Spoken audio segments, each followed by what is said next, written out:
सरदार कृपाबोल की शहादत।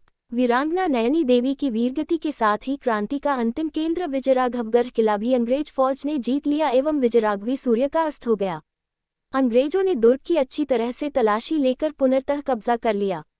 यद्यपि अंग्रेज जीत तो गए थे, परंतु सरदार कृपाबोल के रहस्यमय तरीके से गायब हो जाने से उनके मन में घबराहट बनी हुई थी। आक्रमणकारी सेना ने जीत के साथ ही संपूर्ण नगर में लूटपाट एवं नादिरशाही अत्याचार प्रारंभ कर दिए। घर घर तलाशी और तबाही का दमनचक्र प्रारंभ हो गया। इसी दौरान कर्नल विस्ला एक 2 मंजिले मकान में घुसकर विद्रोहियों का पता लगा रहा था कि उसे अचानक सरदार कृपाबोल दिखाई पड़ गया, जो तलवार लिए उसी की ओर आ रहा था। अतः सावधान होकर पिस्तौल ताने विस्ले ने चिल्लाकर कहा, सरदार तलवार रख दे।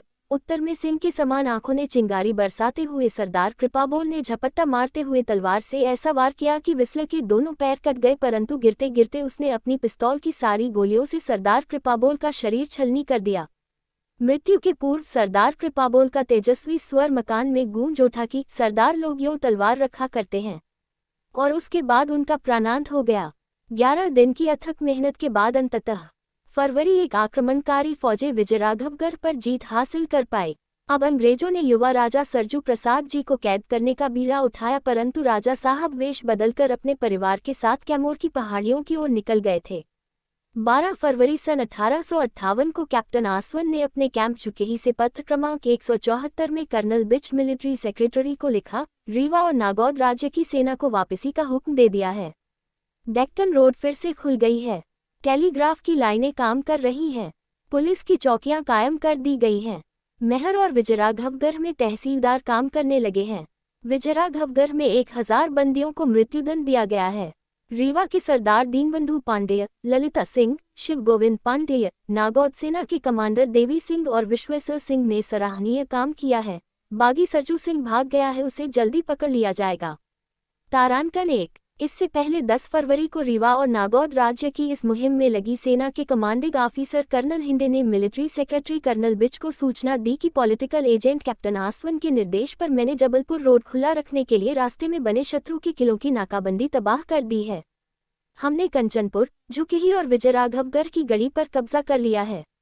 2 तोपें, सैकड़ों बंदूकें, 42 तलवारें, अनाज, बारूद और कारतूस भी बरामद किए हैं। कई बागी बंदी बनाए गए हैं, इनमें सरदार भी है। बागी नेता ठाकुर सरजू सिंह फरार हो गया है। मैं अपने सहायक कमांड लेफ्टिनेंट मथाई का शुक्रगुजार हूँ, जिसने अमूल्य सहयोग और कई बार बहादुरी दिखाई।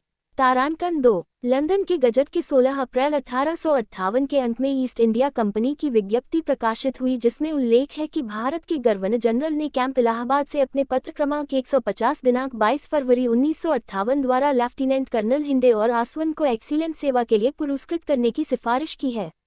विजयराघवगढ़ के जिन क्रांतिकारियों को फौज नहीं पकड़ सकी थी, उन पर ब्रिटिश सरकार ने इनाम घोषित कर दिया।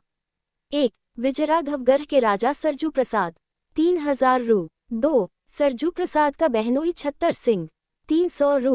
3. दीवान शारदा प्रसाद 200 रू।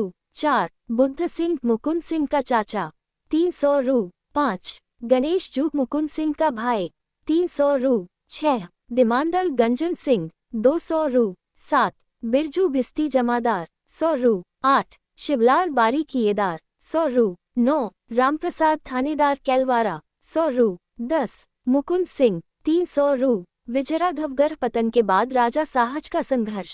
कैमूर की पहाड़ियों से राजा साहब खमरवारा, कन्हवारा की गली में ठहरे जो खेलवारा।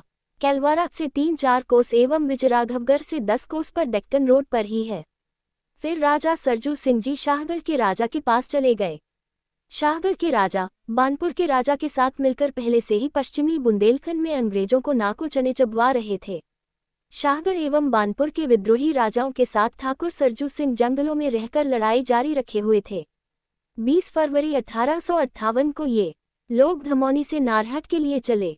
तब ब्रिटिश फौज इनका पीछा करते हुए परोल गांव तक आ पहुंची। तब क्रांतिकारी फौज ने इस अंग्रेज फौज पर मुड़कर जबरदस्त धावा बोलकर अंग्रेजी फौज को पीछे हटने पर मजबूर कर दिया।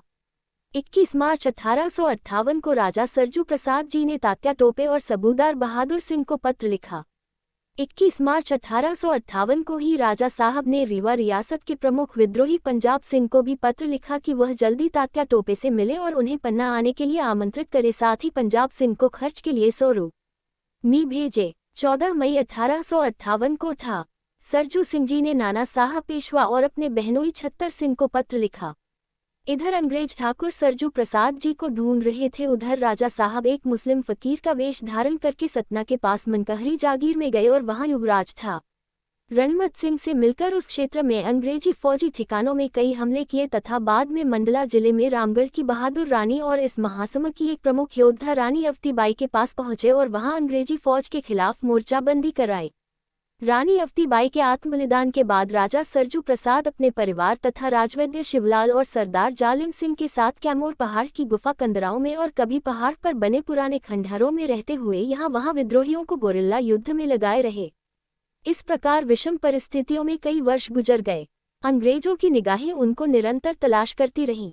तारीख मेहर में मुंशी मुन्नालाल ने लिखा है कि सन 1863 को नागौद के पुलिस इंस्पेक्टर मोहम्मद रजा ने बड़ौदा में था सरजू प्रसाद सिंह को गिरफ्तार किया।